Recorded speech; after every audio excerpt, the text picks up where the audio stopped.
Today we are going to show you how to solve a Rubik's Cube. First, solve the white cross by matching the colored sides with the white side. We then fill in the corners with their corresponding colors. You should have a T of each color. Next, we fill in the side pieces by matching them with the two colors that are on the piece.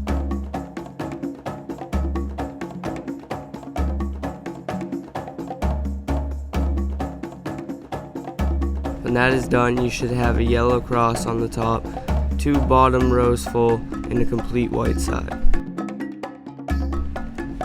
The next step is to complete the yellow side.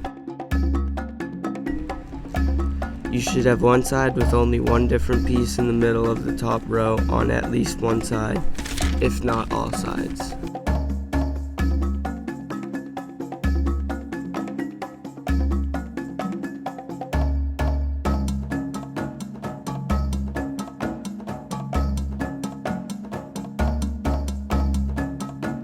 When you have a complete yellow, white, and one colored side, you can begin the final steps.